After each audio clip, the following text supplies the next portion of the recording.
ভীষণ মজার মাছ, এই দেশের সামুদ্রিক মাছ। ঝোল করে রান্না করছি, খেতে অসাধারণ।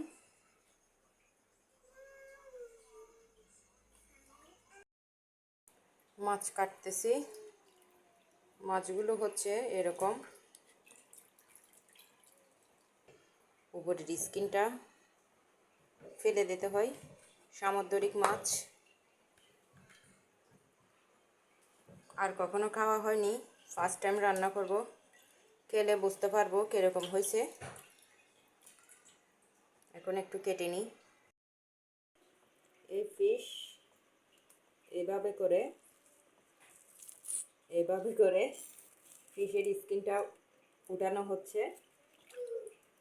আসলে কিন্তু কখনো খাওয়া হয়নি এই ফিশটা, রান্না করলে বোঝা যাবে কীরকম স্বাদ। মাছগুলো কেটে ভালো করে ওয়াশ করে নিছি।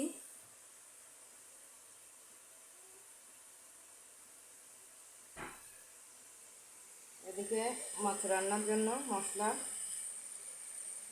কষানো হচ্ছে, আর এদিকে হচ্ছে শুকনো মরিচের চাটনি খেতে ইচ্ছা করতেছে, সেই জন্য শুকনো মরিচের চাটনি বানাবো।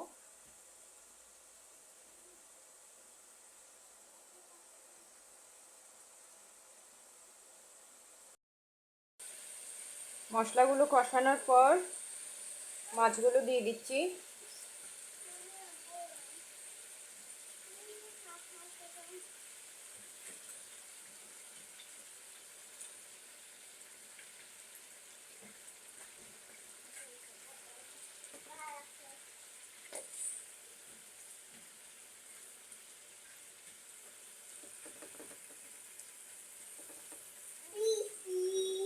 মাছগুলো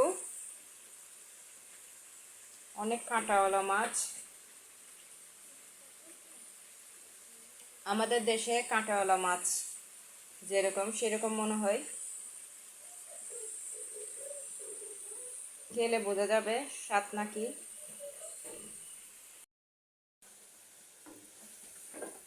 একটু নেড়ে চেড়ে দিচ্ছি।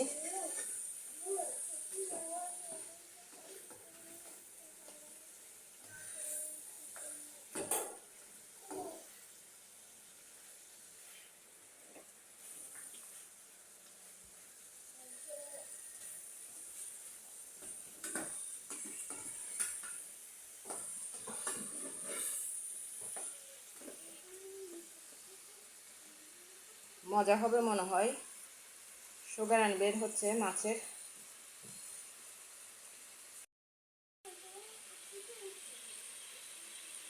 মাছগুলোকে ভালো করে কষিয়ে নিচ্ছি। টমেটো দিচ্ছি, কাঁচামরিচ দিচ্ছি। মাছের উপরে টমেটো কাঁচামরিচ না দিলে ভালো লাগে না। ভালো করে কষিয়ে নিয়ে ঝোল করে রান্না করব। কাঁটাওয়ালা মাছ একটু ঝোল করে রান্না করলে স্বাদ লাগে।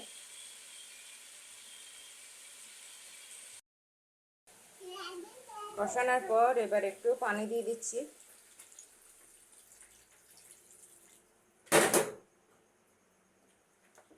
পানি দিয়ে একটু নেড়ে চেড়ে দিচ্ছি।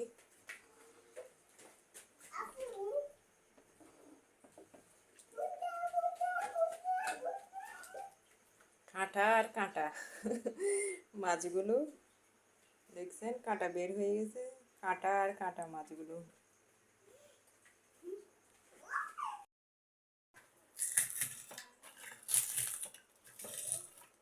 এইভাবে করে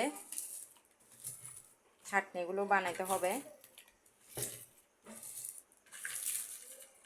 হাত জ্বলবে আজকে আমার, আমি করি না এই কাজগুলো, আপনাদের ভাইয়া করে। আপনাদের ভাইয়া নেই, সেজন্য আমাকে করতে হচ্ছে। শুকনা মরিচের একটা সুগেরান বের হচ্ছে, ভালোই লাগতেছে। চাটনিটা বানানো হয়ে গেল, গরম গরম ভাতের সাথে খেতে অনেক মজা লাগবে।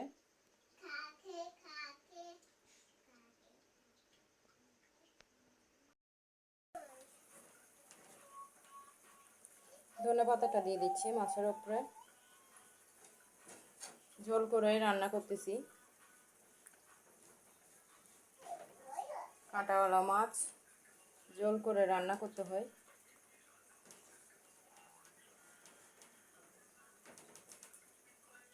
এই দেশের সামুদ্রিক মাছ এমনিতে অনেক মজা,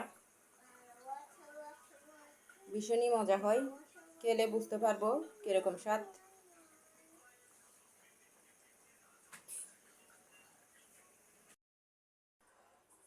মাছ রান্নাটা শেষ হয়ে গেল।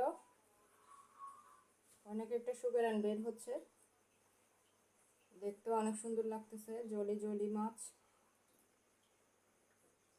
মাছের ঝোল দিয়ে ভাত খেতে অনেক মজা।